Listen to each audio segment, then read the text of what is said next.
Assalamualaikum warahmatullahi wabarakatuh. Salam belajar kepada saudara-saudara semua dimanapun Anda berada. Semoga kita semua selalu dalam kebaikan dan selalu dalam perlindungan Sang Pencipta alam raya ini.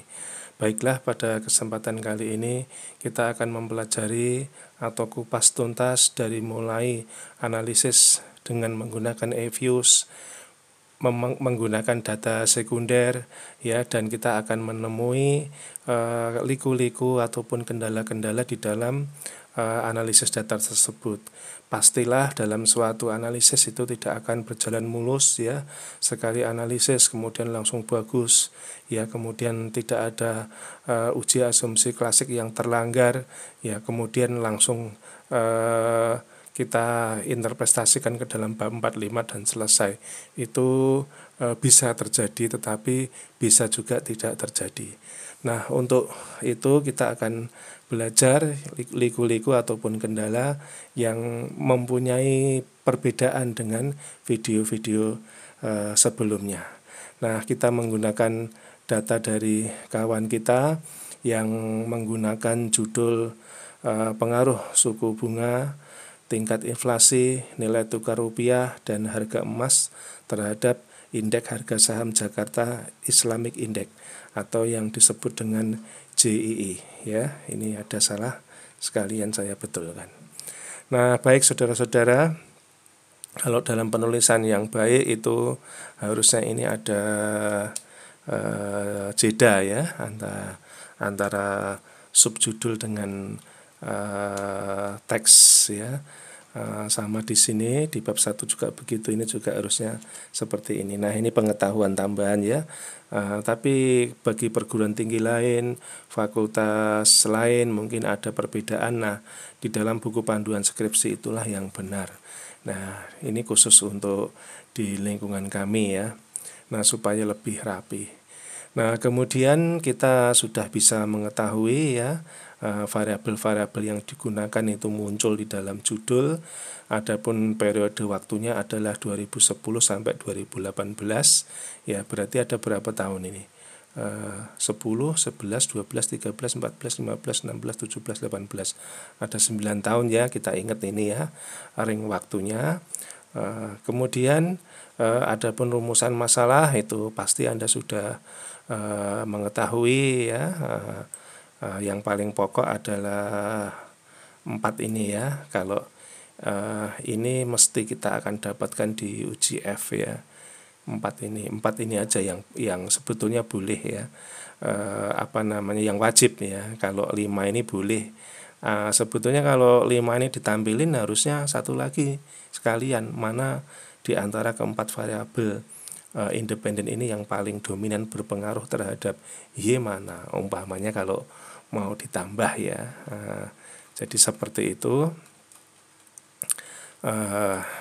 Kita tinggal, ya, ini enggak kita akan perpanjang, ya, cuma sedikit saja dari bab 1 kita ambil judulnya dan perumusan masalah yang benar atau yang sempurna itu seperti apa nanti tergantung pembimbing Anda, ya. Tapi yang wajib itu 1 sampai 4, ya. 5 itu tambahan karena UGF pasti akan muncul.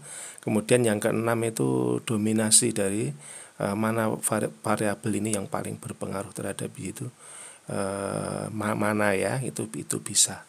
Nah, oke. Nah, kita langsung masuk ke bab 3, ya. Bab 2 kita nggak akan tinjau karena itu hanya teori. Nah, di dalam bab 3 ini juga begitu supaya bagus. Ini ada jeda atau ada jarak, ya. Ini spasinya 2, ini spasinya 3 sampai 4, ya. Kalau buat 3 kan susah, maka kalau 4 kan tinggal di enter. Nah, seperti itu. Kita lihat variabel dependennya itu adalah JII, ya. JII, kemudian variabel independennya nanti ada 4, ya. Ini suku bunga, ya, sampai kepada harga emas dunia, ya. Kemudian objek penelitiannya di JII, periode waktunya ini. Sampelnya tentu saja dia mengambil 9, ya, 9 tahun. Pemilihan itu mengapa, ya, ini dibuat alasannya, ya. alasan yang logik yang bisa diterima oleh siapapun. Ini juga begitu ya, ini harusnya setelah begini lebih baik ya. Nah terus ya ini sambil aja ya, sambil. Nah kalau udah gantung begini taruh di bawahnya. Nah kalau cuma 2 baris begini lurus saja ya, nah, lurus begini, jangan pakai paragraf ya. Nah kita nggak akan lihat ini. Nah ini definisi operasional itu menjelaskan ya. Nah jadi X1 diingat, X1 nanti BI rate ya. Kemudian X2 nanti kita ingat inflasi ya. BI rate nanti didapatkan dari mana silahkan. Ini pengukurannya ya. Kalau ini namanya pengukuran ya. Kalau di data primer itu ada skala-skala itu. Tingkat inflasi ya untuk X2 kita ingat-ingat ya. Nanti kalau nggak ingat ya kita tengok lagi ya. Gampang aja. D ya, harga emas dunia yang terakhir ya, berarti ya X4. Nah sudah selesai. Nah ini dependennya. Kemudian metode analisisnya kita menggunakan OLS biasa ya, dengan rumus seperti ini ya. Kita ingat ya, BI rate, inflasi, kurs, dan gold. Ini harus urut dengan di sini ya, nggak boleh kebalik-balik ya. Ini harus. Nah, coba kita cek X3 apa? X3 nilai tukar rupiah. Kita cek X3 nya nilai tukar, berarti kurs ya. Nah, kemudian X2 nya itu adalah inflasi, kemudian BI rate. Nah untuk melihat kecocokan ini ya, supaya tidak bingung, maka langsung kita melihat data yang digunakan. Nah data dari kawan kita ini susunannya seperti ini ya. Nah, susunannya seperti ini. Kalau saya lihat itu masih keliru ya, masih keliru ya. Sebetulnya nggak apa-apa sih, karena nanti yang terpenting adalah memasukkan persamaan regresi. Tapi lebih bagusnya itu kita tertib ya. Misalnya J ini kan variabel Y ya, mau ditaruh di belakang apa mau ditaruh di depan bebas ya. Kalau mau tertib ya harusnya di depan ya, maksudnya di belakang ya, di F sini ya. Tapi nggak apa-apa, yang penting ini susunan ini BI rate, gold, inflasi, dan kurs ini jangan sampai terbalik-balik. Nah kita lihat bab 3 lagi ya. Coba kita lihat bab 3, terbalik-balik tidak, atau dari rumus ya. BI rate inflasi, coba BI rate gold. Nah kan nggak enak ya. Nah kan nggak enak. Terus X3 apa ini? Di dalam rumus X3 nya apa? Kurs ya. Di dalam tabel inflasi, kan nggak enak. Nah maka di sini sebaiknya ya kalau seperti itu diurutkan aja ya, diurutkan aja supaya kita enak, tidak pusing membacanya ya. Nah, misalnya saya urutkan seperti ini ya.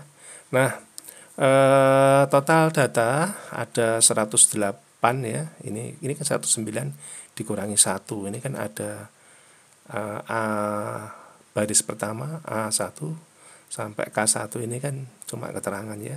Ini kita nggak akan pakai, yang kita pakai yang ini. Nah oke, sudah. Nah kita siapkan EViews ya.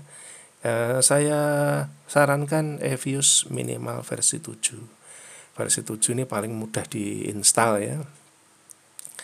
Nah biarkan kecil saja, ini alat bantu ya. Ini alat bantu karena di mana, di video-video sebelumnya sudah kita expose tentang analisis data saja. Kalau ini kita akan mengekspos bagaimana membuat bab 45 ya, menggabung-gabungkan antara data bab 45, nengok bab 3, nengok bab 1, dan hasil analisis ini sebagai sebagai dukungan ya, di mana bilangan-bilangan itu didapatnya. Jadi nanti Anda dapat ilmunya semua.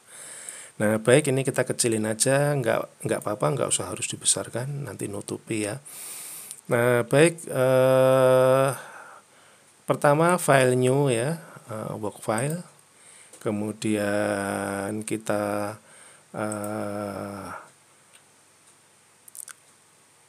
Monthly ya, Monthly karena 108. Coba kita cek dari mana 108. 108 itu kita kan punya berapa, 9 tahun ya, kalikan 12. Nah, ini 108. Jadi ada 9 tahun, 2010 sampai 2018, masing-masing tahun itu ada 12 bulan. Ya, maka kita settingnya monthly ya, monthly ya. Kemudian ini 2008 2010 ya, 2010 lalu sampai 2018. Kita biarkan ya, ini termasuk dated ya, termasuk dated, jangan yang unstruct atau undated. Kalau unstructured atau undated itu misalnya data kuesioner ya, jumlah-jumlah variabel, jumlah-jumlah variabel di dalam kuesioner ya. Mungkin angkatnya kita uji pakai yang lain ya, terus jumlah-jumlahnya kita masukkan ke sini. Nah, itu pakainya unstructured ya, atau tidak berbentuk atau tidak terstruktur ya, tidak merupakan satu urut-urutan ya, atau undated, tidak bertanggal begitu.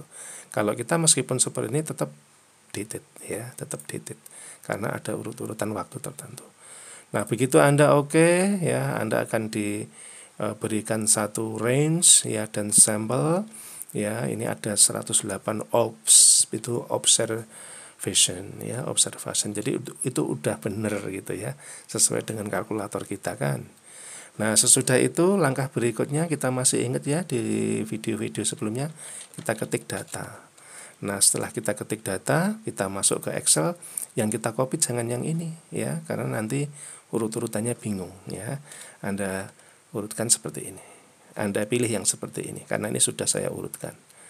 Nah, ini copy aja semua ya, copy aja semua. Lalu kita masukkan ke kita paste ya di sini. Ops, kok tidak mau ya, sebentar, kok tidak mau, kenapa ini?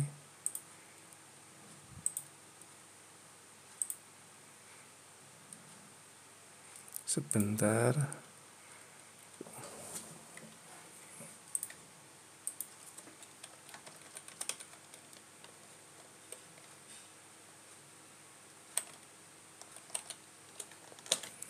Ya, sebentar kita lihat dulu. Nah, baik saudara-saudara, sudah bisa.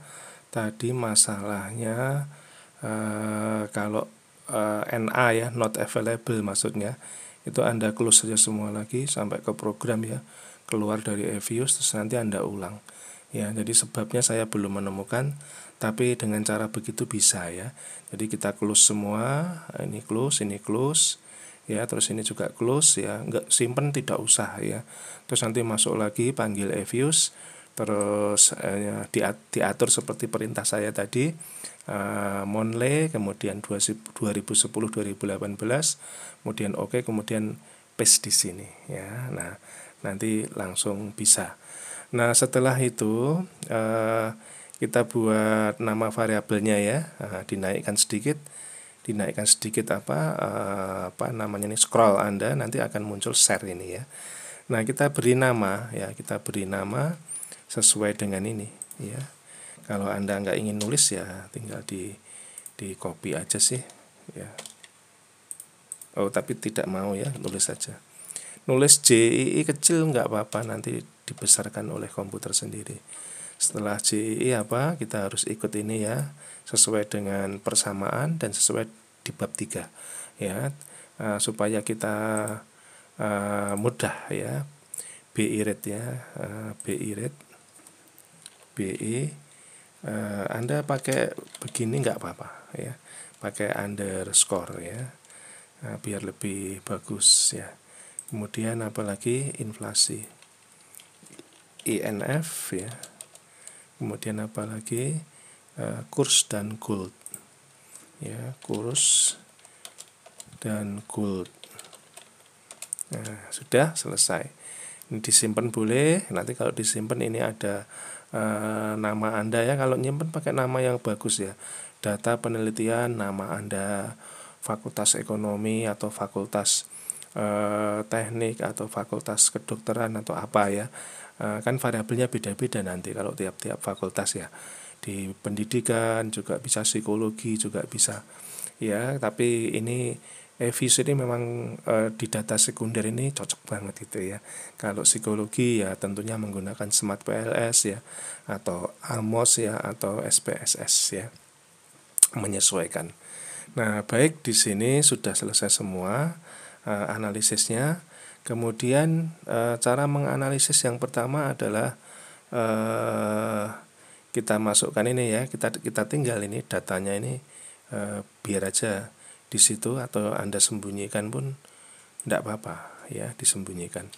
Nah, yang penting adalah kita quick estimate equation ya. Nanti kita nulis ya, nulis itu nanti dasarnya ya, dasarnya itu di sini di rumus ya, di bab 3 ini boleh ya. Kalau melihat di sini masih berupa jajaran data aja ya, di bab 3 ini ya. Nah, JEE, BI rate, inflasi, cost, dan gold ya. Jadi JEE pakai huruf besar boleh, pakai huruf kecil nggak apa-apa, besar aja ya supaya Anda jelas ya. Jadi JEE, C ya, C itu konstanta ya. Kemudian BI rate ya, BI rate jangan sampai salah, ada underscore-nya. Kemudian setelah itu kita lihat lagi BI rate, INF ya, inflasi, kurs, dan gold. Nah, ini di copy aja ya, supaya nanti kalau Anda mengulang-ulang Anda nggak usah nulis terus ya. Ini saya copy di sini. Nah, yang di atas ini adalah BI rate biasa ya. Kalau ini kan BI rate-nya pakai underscore. Nah, ini tujuannya agar kita nggak ngetik-ngetik lagi. Sudah, berarti ini juga kita ini nggak ada masalah. Ini seluruh sampel kita gunakan ya, atau seluruh ring, kemudian kita oke. Nah, ini adalah hasilnya ya. Hasilnya untuk keamanan kita bisa simpan aja ya. Kita simpan supaya nanti tidak balik-balik ya. Nah, ini kita tampung untuk kita gunakan menyimpan hasil ya. Nanti kalau kita mengingat-ingat kan nggak usah merintah lagi, tinggal buka ya. Nah, kemudian setelah itu apa yang kita lihat ya, apa yang kita lihat di dalam hasil analisis ini. Jadi Anda kalau analisis sendiri itu langsung begitu ada angka langsung diperiksa ya. Misalnya apa? Misalnya T-nya yang kita lihat, T-nya min 3. BI rate ini suku bunga ya, suku bunga ini terhadap JEE min apa plus ya, itu Anda harus sudah jalan. Kok ada min ya. Nah, itu dikonsultasikan dengan teori, apakah makin tinggi BI rate apakah nanti membuat makin tinggi juga JEE, atau dia sebaliknya. Kalau sebaliknya berarti min ini sudah benar begitu. Inflasi ya, inflasi tandanya plus, sudah benarkah? Ya, nanti dicek teori ya. Kemudian kalau besaran signifikan, ini signifikan semua. Ya, semuanya signifikan karena probabilitasnya di bawah 0,05. Jadi masalah signifikan ini enggak masalah. Tapi yang kita permasalahkan adalah apa? Kita coba lihat R-square-nya cukup tinggi ya, 0,68 untuk data sekunder itu termasuk cukup tinggi ya, atau sudah bagus ya. Kemudian yang kita lihat lagi, kalau F jelas ya, nggak usah ditengok. Kalau asal T-nya signifikan semua, yang signifikan sebagian aja, F-nya mestinya masuk ya. Nah, yang kita lihat adalah ini ya, angka uji autokorelasinya terlalu rendah, 0,39. Ini berarti ada masalah uji asumsi klasik. Ini yang baru nampak satu ya. Coba mungkin kita cek yang lain ya. Apakah ini model ini sudah bagus apa belum? Ya, sebelum kita buat 4 dan 5 itu kita harus cek di sini. Apa yang sering kita cek? Normalitas. Normalitasnya bagus ya. Apalagi yang kita cek? Hetero. Heteronya mau pakai apa? BPG test atau Bruce-Pagan Godfrey ya, atau Glaser atau White ya. Nah, misalnya kalau hetero saya lebih sering menggunakan White misalkan. White-nya ini heteronya kena ya. Kena karena apa? Ini nilai observe dikalikan R square, ini nilainya, dan probability-nya itu 0,003. Yang bagus kan yang tidak signifikan, yang di atas 0,05 ya. Mungkin kalau Anda pakai yang lain ya, misalnya pembimbing Anda tidak mau menggunakan White, misalnya pakai Bruce Pagan Godfrey ya misalnya, sama malah lebih jelek lagi ya. Ini malah lebih jelek lagi. Jadi lebih longgar White ya. Kalau mau pakai siapa lagi, Glaser misalnya, nah, sama ini juga nggak terima. Nah, jadi sudah ada dua asumsi yang dilanggar ya, yaitu auto dan hetero ya, baik menggunakan Glaser, menggunakan apa lagi, menggunakan Bruce Pagan, Godfrey, ataupun menggunakan uji White ya. Nah, ada 3 itu yang Anda coba. Tapi nanti salah satu aja udah bagus ya. Misalnya kalau yang pengen Anda longgar, misalnya Anda pakai White ya. Kalau Anda mau pakai yang agak ketat ya, misalnya pakainya BB Godfrey ya, atau Bruce Pagan Godfrey. Nah itu mohon maaf saya cek mesin dulu ya, ini jalan atau tidak ya. Nah baik, kita lanjutkan. Jadi sudah ada itu ya. Atau ingin Anda melihat apa lagi? Tadi kan uji di autonya kena, normalnya enggak ya, hetero. Berarti uji auto dan hetero bermasalah. Anda ingin menguji misalnya multinya, ini multi. Ya, multinya bagus sih. Ya, multinya bagus di bawah. Kalau ketat itu mendekati angka 1 ya, kalau ketat ya. Kalau sedikit longgar itu di bawah 3 ya. Kalau agak longgar tuh 5 ya. Kalau longgar sekali itu 10 ya. Nah, kalau sudah di atas 10 itu udah parah sekali ya. Sebetulnya 5 itu udah merah ya, 5 udah merah. Kalau 3 itu hitam ya. Kalau di bawah 3 itu masih hijau ya. Kalau bagus banget itu ke arah angka 1. Nah, itu seperti itu. Nah, jadi saudara-saudara 2 ya. Maka dari itu kita tentunya harus ada perbaikan. Nah, kita lihat kawan kita ini mengadakan perbaikan atau tidak ya, kita lihat. Nah, bab 4 ini gambaran umum variabel penelitian, ini cuma dibikin mungkin urean-urean yang menjelaskan tentang Jakarta Islamic Index itu yang seperti apa ya. Kemudian data-data yang diambil ya 10 sampai 18 pergerakannya seperti apa ya. Ini Anda olah pakai terserah ya, mau pakai Excel atau mau pakai program yang lain yang lebih bagus ya. Tentang grafik ini deskriptif aja ya, deskriptif saja. Nah, sebetulnya dikupas juga perusahaan-perusahaan yang ada di dalamnya itu apa itu ya, di JII itu penting juga ya untuk mengetahui bagaimana perusahaan-perusahaan tersebut bergerak ya.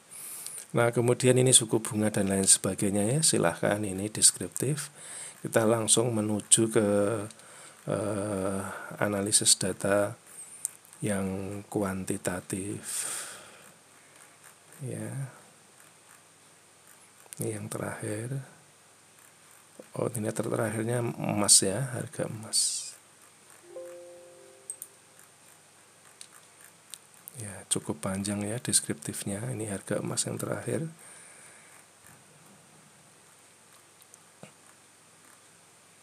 Nah, ini rangkaian di atas tadi menggunakan Excel ya, dibikin grafik. Kalau ini adalah deskriptif yang dihasilkan oleh Evius ya. Gampang saja ya sebetulnya kalau deskriptif ini, nanti di sini ada, nanti tinggal dicari ya. Kalau saya lebihnya belakang ya. Jadi ini diklik aja tabelnya apa, data ini diklik, kemudian di open ya, nanti grup, kemudian nanti bisa dideskriptifkan. Kalau saya di belakang ya, terakhir aja ya. Nah, kita masuk ke sini, ini kita lewati dulu ya, nanti kita praktekin di belakang. Ini gampang banget kok. Ya, biasanya di belakang. Maksudnya setelah beresin semua analisis bagus, semua modelnya sudah bagus, sudah fix, nggak ada yang melanggar uji asumsi klasik. Nah kan udah beres tuh, terus ditata, hasil analisisnya ditata, ya, yang terpakai, yang akan kita gunakan untuk pembahasan bab 45 itu yang terbaik yang mana, itu dulu. Nah nanti baru deskriptif itu tinggal nambahi aja di atasnya, tapi melakukannya belakangan gitu ya. Karena kita nengok deskriptif untuk apa? Ya, baru awal deskriptif dulu yang ditengok untuk apa ya. Kan belum tentu itu jadi. Ya, belum tentu itu jadi ya. Maka yang kita utamakan adalah yang analisis data untuk regresi linear berganda dan uji asumsi klasiknya harus beres dulu. Nah, ternyata kawan kita ini memang membuat satu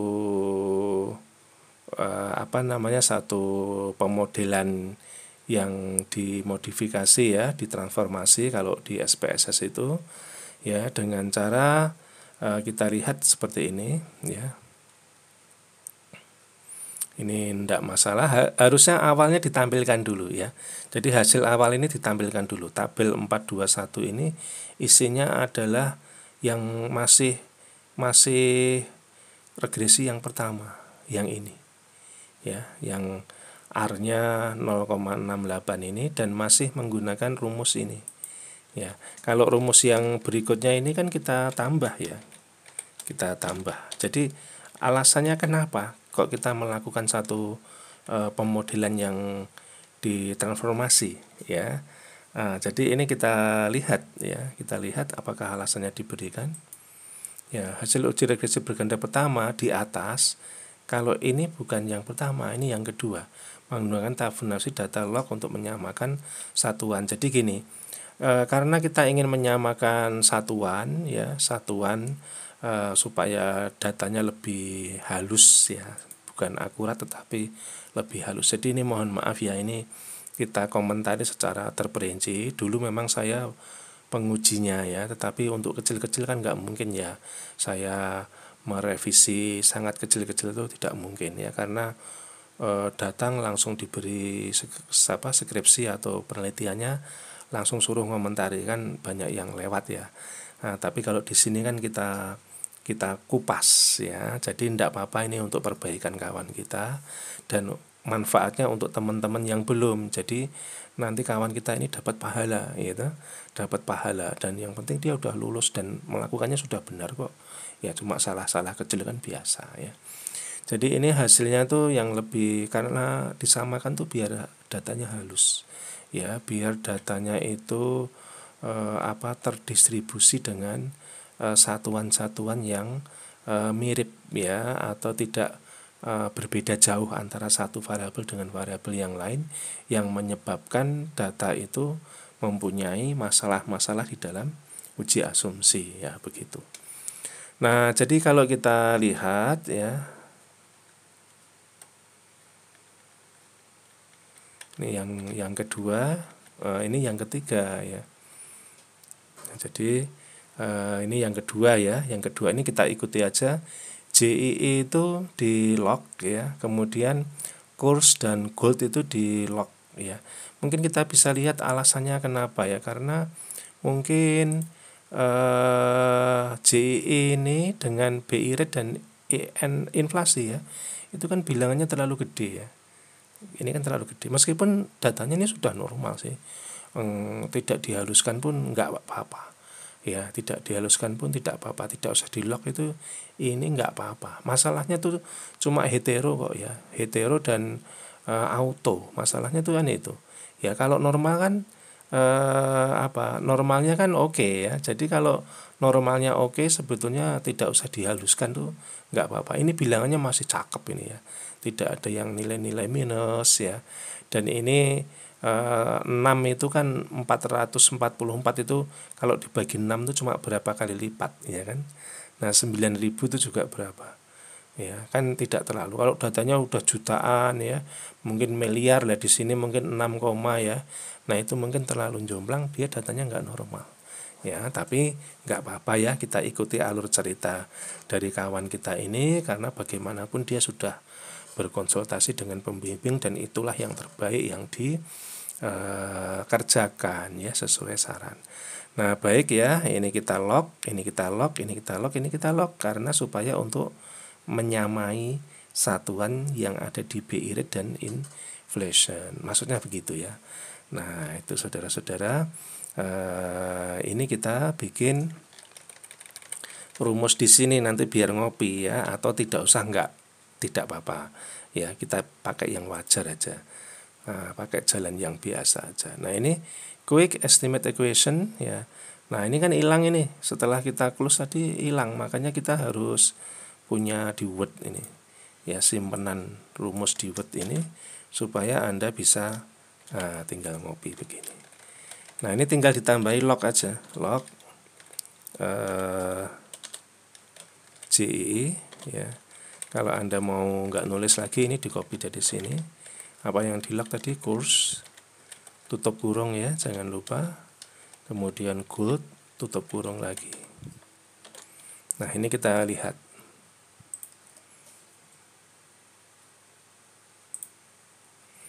Nah, R square-nya naik ya. Nah, coba kita lihat perbandingannya dengan yang menggunakan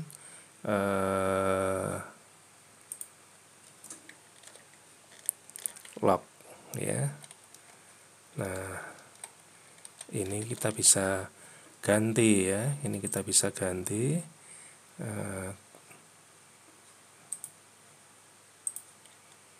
hilang ya, hilang, tapi enggak apa-apa, nanti kita tambah aja. Jadi maksud saya tadi untuk mengcopy rumusnya biar ke sini kita nggak usah buat-buat lagi gitu-gitu ya, tapi nggak apa-apa, nanti tinggal nambah sedikit kok ya. Tadi hilang karena ada tawaran dihapus rumusnya, iya tadi saya salah ya. Nah, oke, ini kita dapatkan mana yang membaik ya. Ini 0,39, ini 0,47 ya. Kalau nilai signifikansinya hampir sama ya, atau membaik ya, min 3 turun ya, yang ke X2 itu turun dikit, tapi kursnya naik ya, lalu goldnya turun, tapi tetap signifikan, nggak masalah. Yang naik turun di sini nggak masalah, yang penting signifikan. R-nya ini naik, ini berarti ya. Nah, ini dari Binwitson-nya tetap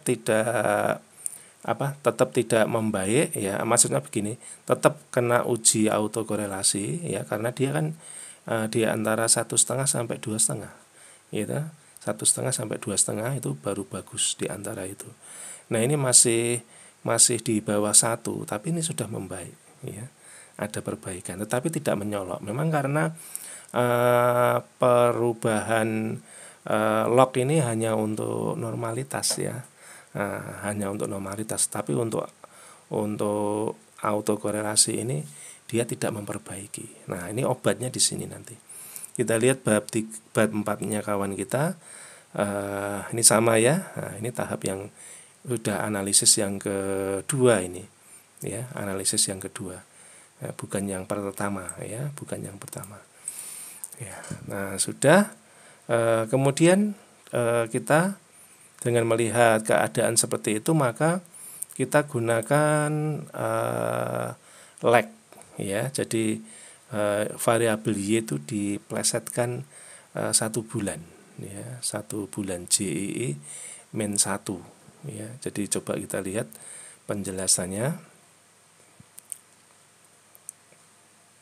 Nah, ini hasil uji regresi berganda. Dari hasil uji kedua tadi ditemukan bahwa model tersebut belum memenuhi syarat uji autokorelasi karena sininya, sehingga dilakukan, harusnya disebutkan angka ya, karena nilai dari Binwitson masih 0,47 ya, di bawah 1,5 ya.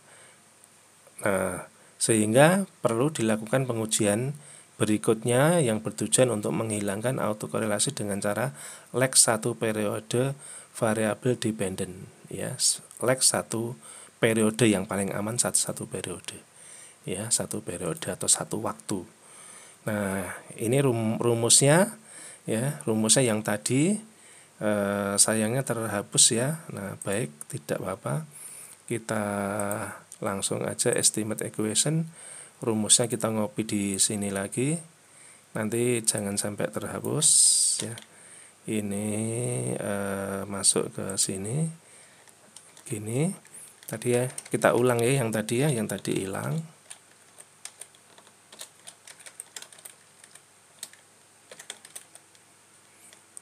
Yang kita log yang ini ya, BI rate atau ya BI rate kurs ya, sebentar. BI rate, betul, BI rate, terus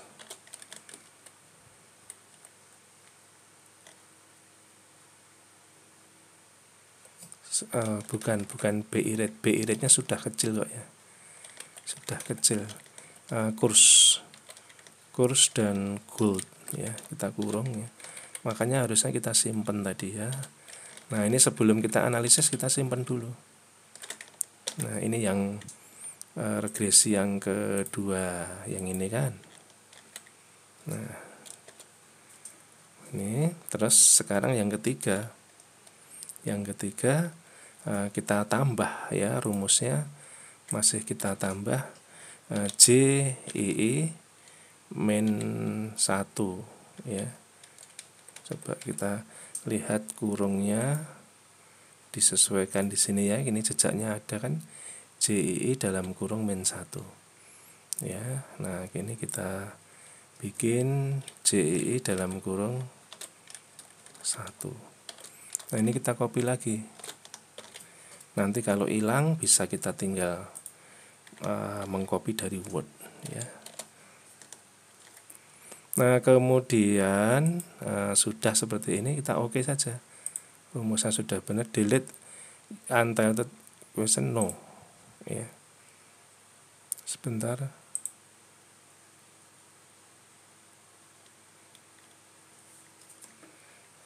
Tetap no ya. No itu yang karena mendelete yang lama ya. Nah, ini kita manfaatkan, rumusnya tadi hilang, tetap hilang ya. Begini, oke ya. Nah, harusnya nggak ada pertanyaan itu ya. Nah, kita lihat nilainya sekarang, yang kita tengok apa? Ada yang nggak signifikan ya. Inflasi itu tidak signifikan. BI rate juga tidak signifikan. Namun kurs dan gold ya, kurs dan gold ini signifikan. Tapi uji asumsinya masuk sudah 1,9. R-square-nya tuh meningkat ya, tajam sekali ya. Uji asumsinya meningkat. Coba kita cek yang lain. Uji asumsi yang lain oke tidak ya, normal. Normalnya enggak normal ya. Ini tidak normal, ini malah justru ya. Kemudian histogramnya yang heteronya pakainya kawan kita pakainya Glaser ya, kita ikuti. Glasernya nggak masuk ya, jauh sekali. Mesti White dan Bruce Pagan juga nggak terkena juga. Lalu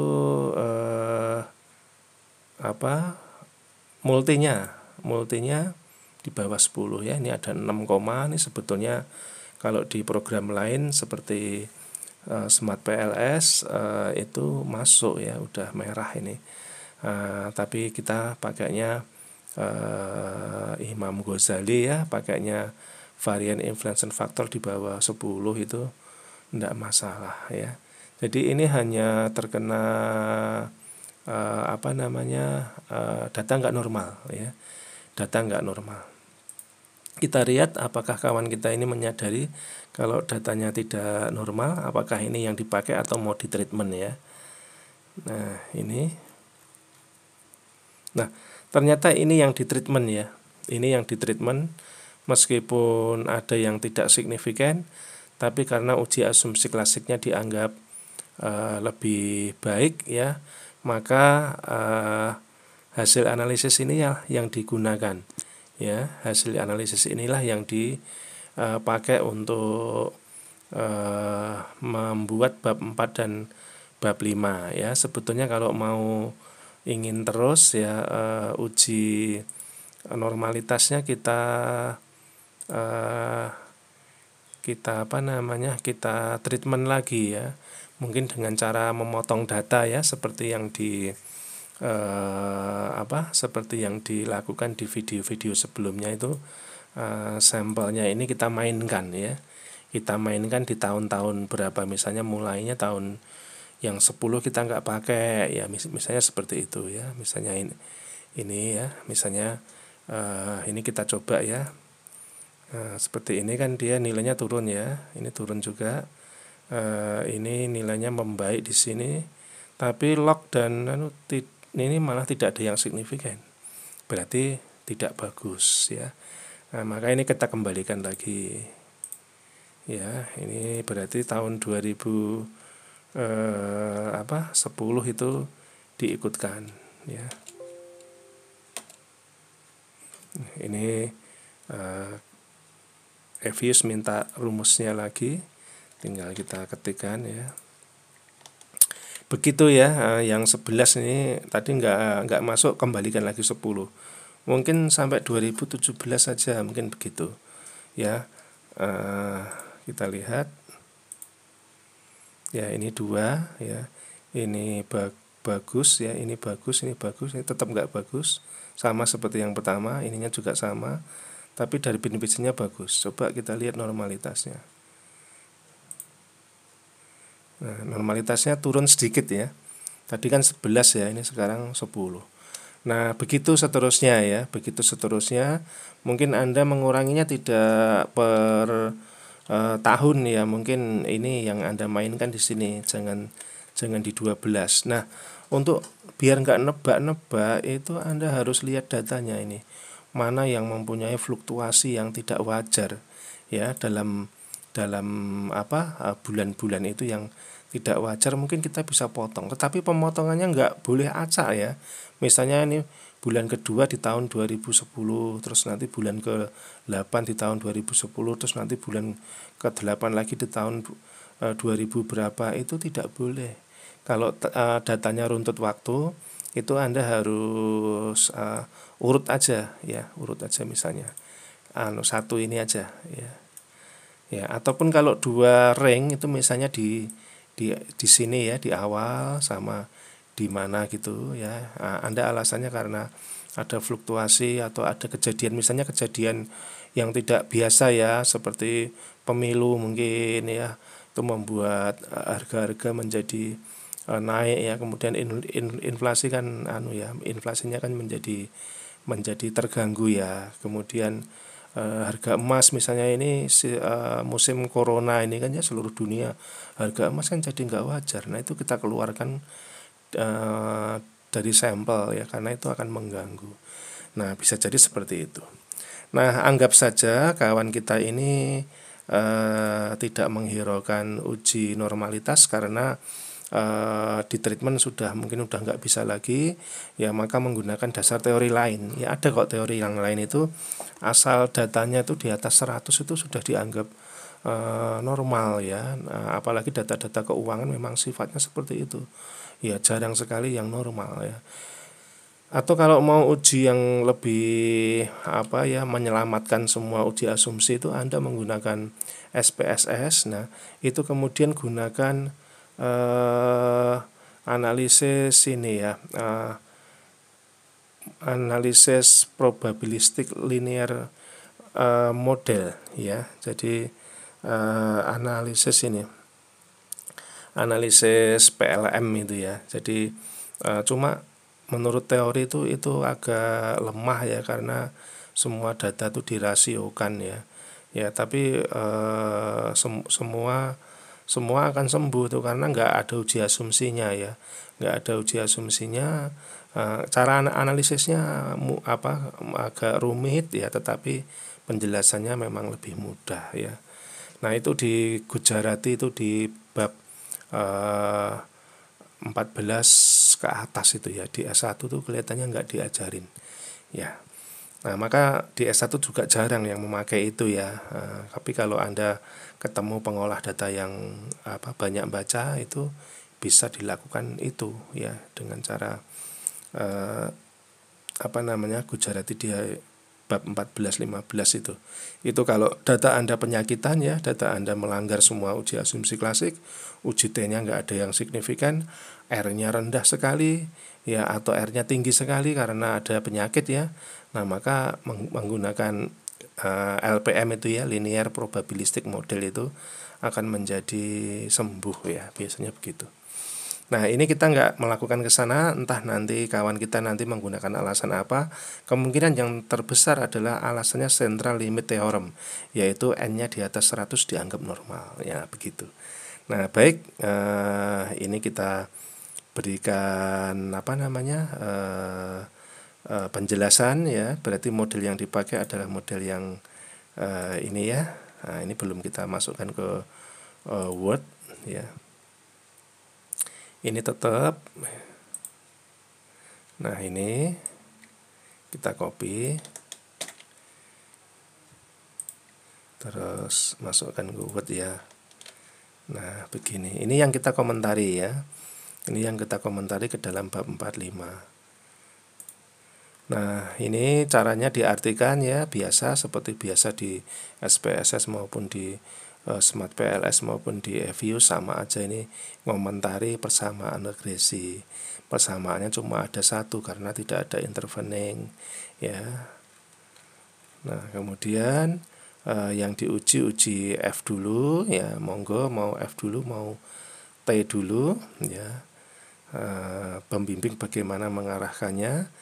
Nah ini uji F-nya 235 0,000 sekian. Nah tentu saja ini F-nya pasti akan sangat bagus ya, meskipun yang signifikan itu 2 dari 4 ya. Nah oke. Selanjutnya ini penjelasan F ya. Penjelasan uji T sekarang, yang sebenarnya kalau S1 itu cara untuk menguji F tidak harus seperti ini ya, bisa memakai prosedur yang H0, HA, terus yang kedua gambar grafik gitu loh ya. Anda masih ingat ya? Ya, terus yang ketiga itu mencari F hitung F tabel dulu ya. F tabel untuk menentukan nilai kritis di dalam gambar itu.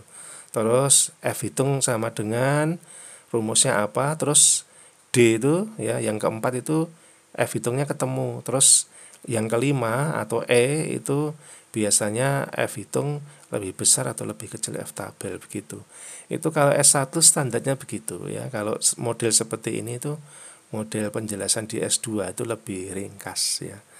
Nah begitu juga uji T ya, itu harus ada, tidak sesingkat ini, harus ada prosedurnya. H0, HA, H0 tidak ada pengaruh, HA ada pengaruh. Nomor 2 menentukan kurva, nanti T tabelnya berapa. Terus yang ketiga nanti T hitung sama dengan rumusnya apa. Yang keempat nanti T hitung yang dihitung oleh komputer disebutkan tadi misalnya 0,2. Oh ini kalau ini probabilitasnya ini 1,24 begitu. Ya, terus lebih kecil apa lebih besar, kesimpulannya bagaimana. Nah, itu di S1 biasanya begitu, tapi terserah Anda dan pembimbing ya. Pembimbing menghendaki yang model seperti apa, dua-duanya benar ya. Nah, baik saudara-saudara, ini X1 ya, jelas tidak signifikan ya. Tidak signifikan karena di atas 0,05, di atas 0,05. Ini di bawah, ini di bawah. Nah, itu sudah jelas di sini, cuma sederhana sekali. Ya, sampai D ya. Nah, yang D ini kan signifikan dan memiliki pengaruh. Terus koefisien determinasi ya. Nah, ini koefisien determinasi ngambil dari ini potongan ya, yang lengkap. Yang lengkap lebih baik saya ambilkan di langsung di hasil di sumbernya ini ya, 0,92 ya. Ini 0,92. Oh iya, dipotong ya. Dipotong. Anda bisa menyajikan yang lebih bagus ya, tidak dari hasil EVIS di copy di sini, itu jangan. Karena ini banyak yang nggak kepake ini. Ya, justru malah nanti kalau misalnya ini Hanan Queen criterion ini apa? AKIK info criterion ini apa?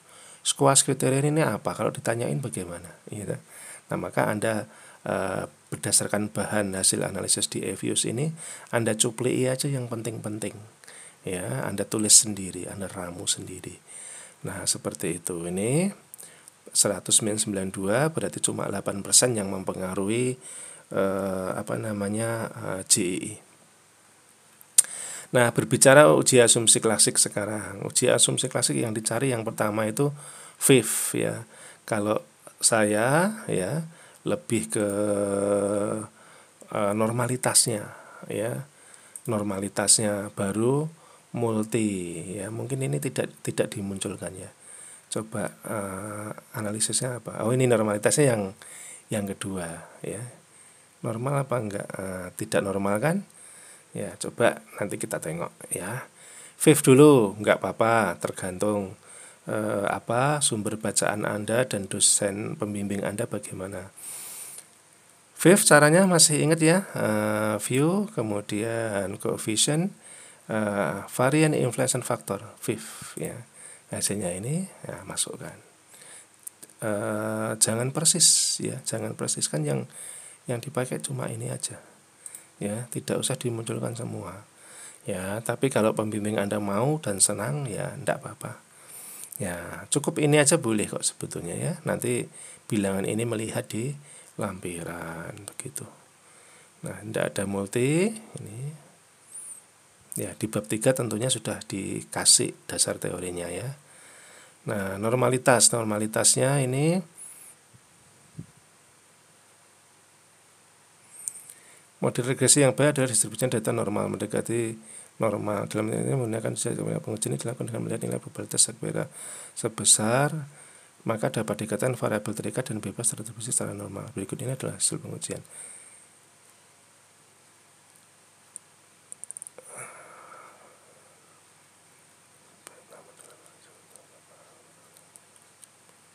Nah, ini ya, lebih dari 30 itu sudah dianggap normal ya. Kalau saya sendiri di atas 100 ya, central limit theorem itu di atas 100. Kalau 30 dianggap normal itu bisa jadi kita mudah mendapatkannya ya, longgar sekali ya. Kalau saya lebih ke N di atas 100, tapi monggo.